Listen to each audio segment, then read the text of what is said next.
इसमें तो दो राय नहीं कि वो आयोजन था कि मैं श्वेता हम सब उस समय थे जब मौनी अमावस्या का स्नान हुआ, बसंत पंचमी का स्नान हुआ, हम लोगों ने भी स्नान किया वहाँ पर। लेकिन जिन लोगों ने कहा कि ये तो मृत्यु कुंभ है या जिन लोगों ने कहा ये तो फालतू है, तो जिस तरह का प्रयास आपने और उत्तर प्रदेश के प्रशासन ने पूरा मिलकर किया, क्या आहत हुए आप लोग उससे?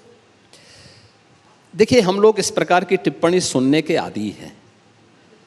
उन्होंने मृत्यु कुंभ कहा तो जनता जनार्दन ने, देशवासियों ने और पूरे दुनिया से आए हुए सनातन धर्मावलंबियों ने कह दिया कि नहीं, ये मृत्यु नहीं, ये मृत्युंजय महाकुंभ है।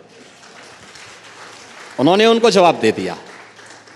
और उनकी उपस्थिति, जो गंगा जल को लेकर के टिप्पणी करते थे, इस आयोजन को लेकर के टिप्पणी करते थे,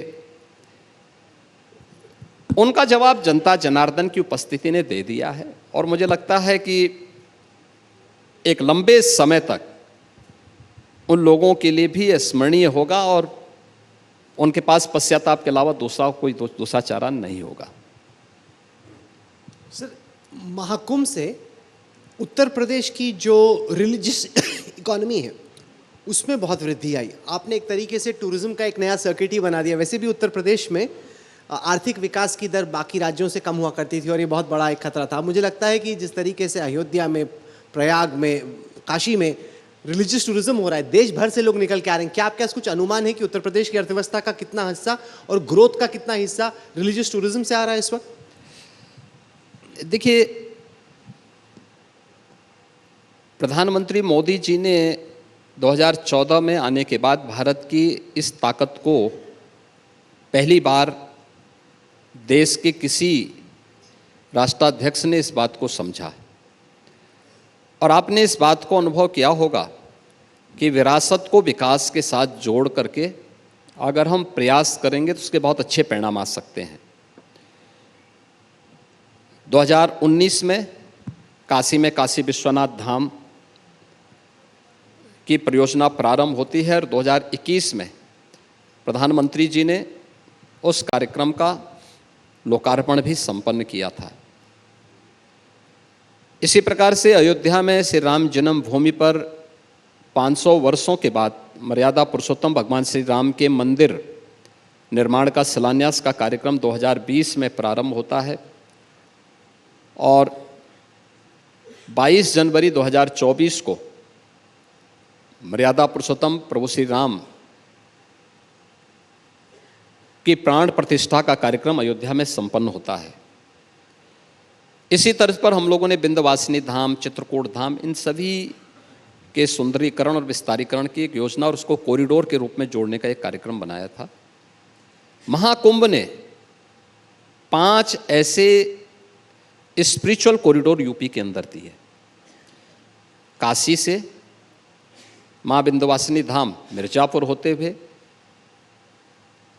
काशी, प्रयागराज से विंध्यवासिनी धाम, काशी का एक, और पूरे 45 दिनों तक माँ विंध्यवासिनी धाम में भी प्रतिदिन 3 से 5 लाख श्रद्धालु और काशी में इस दौरान प्रतिदिन 5 से लेकर के 25 लाख श्रद्धालु, सबसे ज़्यादा महाशिवरात्रि के दिन काशी में श्रद्धालुजनों की उपस्थिति थी।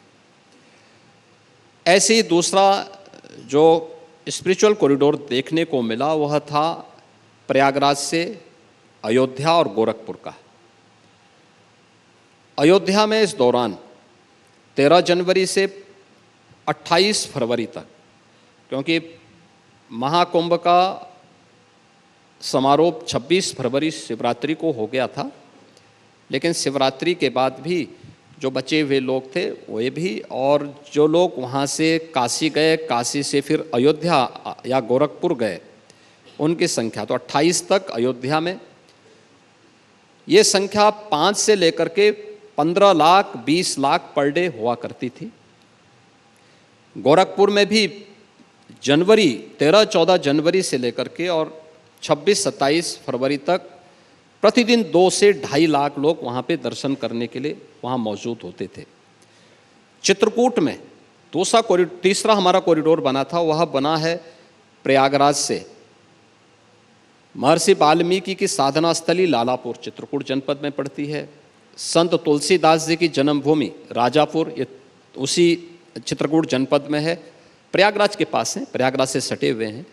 और चित्रकूट का तीसरा कॉरिडोर ये बना, जिसमें इन तीनों स्थलों को मिलाकर के देखेंगे तो पर डे 4 से 5 लाख श्रद्धालु यहाँ नियमित रूप से स्नान, मंदाकिनी नदी चित्रकूट में वहाँ स्नान करते थे, इन धामों में दर्शन करते थे और चित्रकूट में कामदगिरी की एक बहुत पावन परिक्रमा होती है, उसकी परिक्रमा में भाग लेते थे।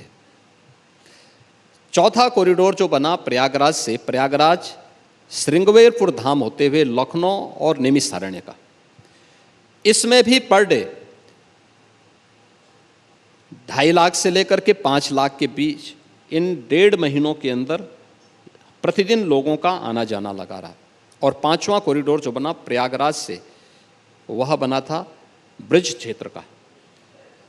मथुरा, वृंदावन, बरसाना, गोकुल, नंदगांव, बलदेव, गोवर्धन, इन तीर्थों के साथ साथ, ब्रज के इन 8 तीर्थों के साथ साथ सुख तीर्थ जो भागवत भूमि है, देश की पहली भागवत भूमि है, इन सभी का बना। तो 5 स्पिरिचुअल कॉरिडोर मिले। और जिसमें इस पूरे कॉरिडोर में, आप आगरा में आइए, इन 1.5-2 महीनों के अंदर मुझे लगता है कि होटल, धर्मशालाओं में तो कोई रूम थे नहीं खाली, लोगों ने होम स्टे बनाए थे। महत्वपूर्ण जो मार्ग थे, हाईवे थे, वहाँ पे लोगों ने अपने घर, अपने गांव में चले गए, गांव होटल को उन्होंने, अपने घर को उन्होंने होम स्टे बना दिया। प्रयागराज में 4 लाख छात्र जो प्रतियोगी परीक्षाओं की तैयारी करते हैं, आप आश्चर्य करेंगे, उन सभी 4 लाख छात्रों ने अपनी जो नई बाइक खरीदी होगी उसका खर्चा निकाल दिया। पूरा जितना उन्होंने खरीदा था उससे ज्यादा उन्होंने उससे कमा लिया। प्रयागराज में एक ऐसा नाविक परिवार है, बड़ा परिवार है, 130 नाव हैं और 45 दिनों में 30 करोड़ की उन्होंने कमाई की है। 30 करोड़। ऐसे ही अन्य अनेक उदाहरण आपको वहां देखने को मिलेंगे। और महाकुंभ ने आस्था, आजीविका का माध्यम हो सकता है, संस्कृति, राष्ट्र की समृद्धि का कारक बन सकती है, यह भी उदाहरण प्रस्तुत किया है। और कोई संदेह नहीं हो सकता कि जो बात 2014 में प्रधानमंत्री मोदी जी ने कही थी कि भारत की इस पोटेंशियल को, भारत की इस पहचान को, विरासत को विकास के साथ जोड़ करके हम चलेंगे तो देश के लिए सार्थक होगा, तो महाकुंभ ने उसको साबित किया है।